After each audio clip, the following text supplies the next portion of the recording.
Baik, dalam topik yang ketujuh ini, saya akan menjelaskan mengenai bagaimana meningkatkan kemampuan berpikir kreatif dalam diri kita. Saya ingat dengan Beethoven, ya, sejarahnya ataupun ceritanya Beethoven, ya, yang isinya itu adalah Beethoven first became known in Vienna as an improviser. Jadi Beethoven itu pertama kali dikenal di Wina itu sebagai improviser, musisi yang senangannya mengimprovisasi.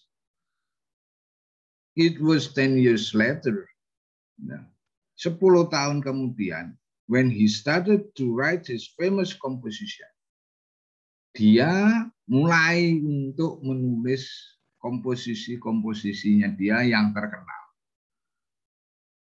Dengan kata lain, Beethoven itu improviser sebagai tahap awal, ya. Jadi dia misalnya melihat hasil karya orang lain, kemudian dia perbaiki, atau kita diperbaiki atau mungkin saja dibikin lebih indah. Tapi kemudian habis itu dia baru menulis. Ini yang dikenal sebetulnya kalau zaman sekarang itu ATM, amati, tiru, modifikasi.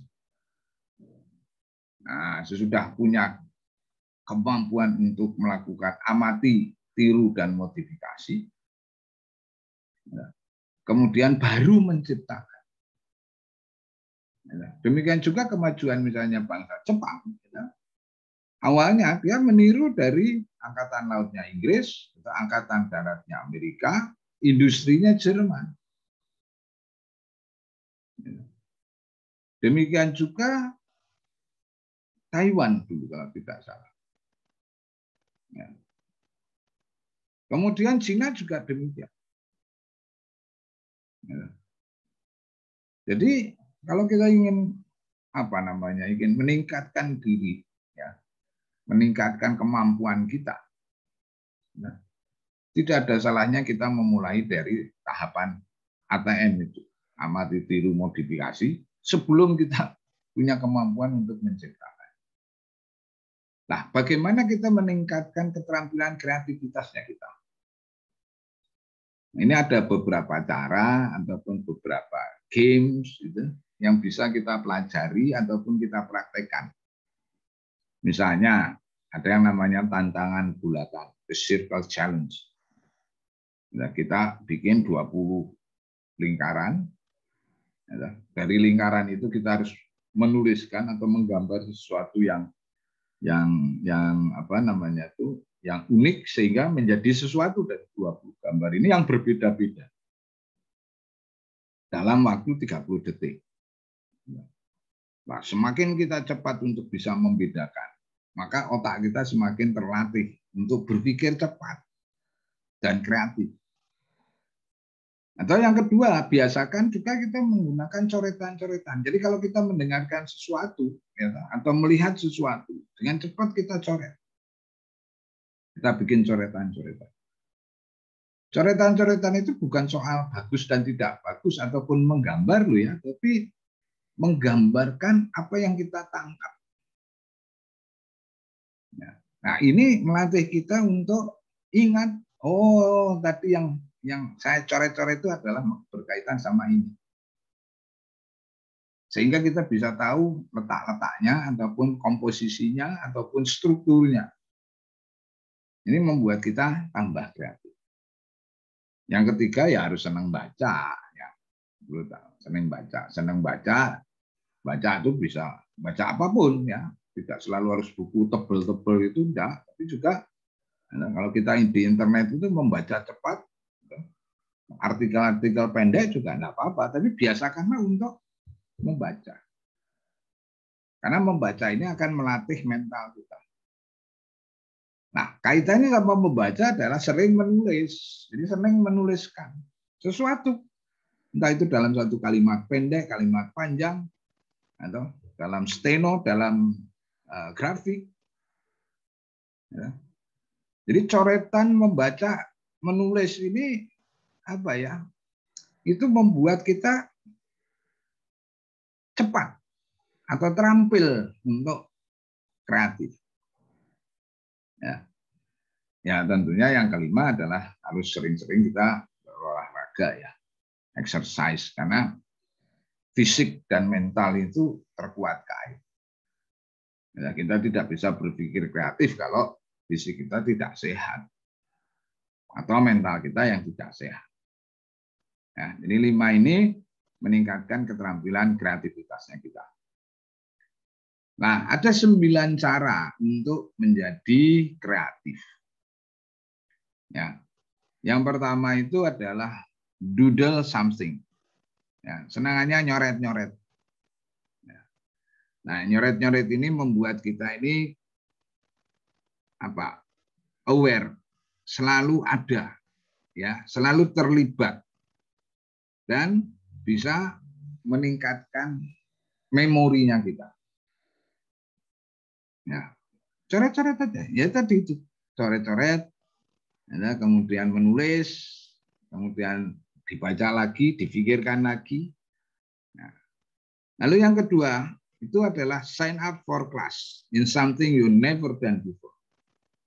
Nah, kadang-kadang kita harus mempelajari sesuatu yang belum pernah, ingin tahu. Jadi ini dasarnya itu adalah keingintahuan. Tidak ada salahnya kalau misalnya Anda orang matematik lalu belajar masak. Atau kita dibalik, gitu. Kita senang masak atau kerjaan kita chef, tapi belajar komputer, gitu kan, nggak apa-apa juga. Jadi jangan ini jurusan saya, maka ini adalah keahlian saya, maka yang saya pelajari itu terus. Nah, kadang-kadang kita bisa menemukan hal-hal dari bidang lain. Ya. Itu menarik itu. Dan aneh. Tapi bagi saya sih menyenangkan itu. Lalu yang ketiga, itu menciptakan lingkungan yang benar. Artinya gini, kalau kita sedang nyari ide, kita kadang-kadang perlu menyendiri, perlu menyepi. Ada orang yang senang naik gunung, dari anak naik gunung kemudian timbul ide-ide. Ada yang nongkrong malah nongkrong di kamar mandi atau di WC gitu.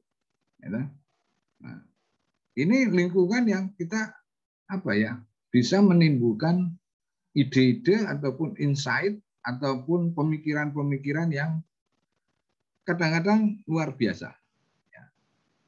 Yang keempat itu pause the brainstorming and move your body. Kadang-kadang kita nggak usah berpikir sama sekali.